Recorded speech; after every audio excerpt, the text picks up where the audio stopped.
सिंदखेड तालुक्याचे मुख्य प्रशासकीय केंद्र असलेल्या सिंदखेड राजा तहसील कार्यालयात शुक्रवारी दिनांक 19 जून रोजी तहसीलदार अजित देवटे यांनी अचानक औचक पाहणी करून विविध विभागांच्या कामकाजाचा आढावा घेतला।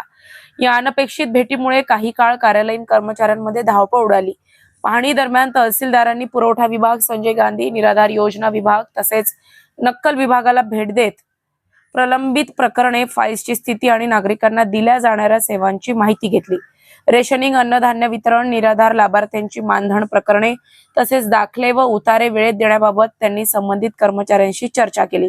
यावेळी तहसीलदार अजित देवटे यांनी सर्व विभाग प्रमुखांना स्पष्ट निर्देश देत गरीब व गरजू लाभार्थ्यांची कामे कोणत्याही टेबलावर विनाकारण प्रलंबित ठेवू नयेत असे सांगितले।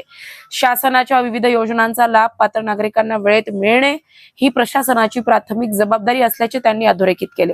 प्रलंबित प्रकरणाच्या तातडीने निपटारा करण्याच्या सूचनाही त्यांनी दिल्या। अचानक झालेल्या पाहणीमुळे सुरुवातीला कर्मचाऱ्यांमध्ये काहीशी घबराट निर्माण झाली होती, मात्र विविध विभागातील कामकाज, कर्मचाऱ्यांची उपस्थिती आणि नोंदीची अद्ययावत स्थिती पाहून तहसीलदारांनी समाधान व्यक्त केले। काही प्रकरणांमध्ये कामाची गती आणखी वाढविण्याच्या सूचना देत नागरिकाभिमुख व पारदर्शक प्रशासनावर भर देण्याचे आवाहनही त्यांनी केले। सिंदखेड राजा तालुका प्रतिनिधी साहेबराव शिंगणे, बुलढाणा।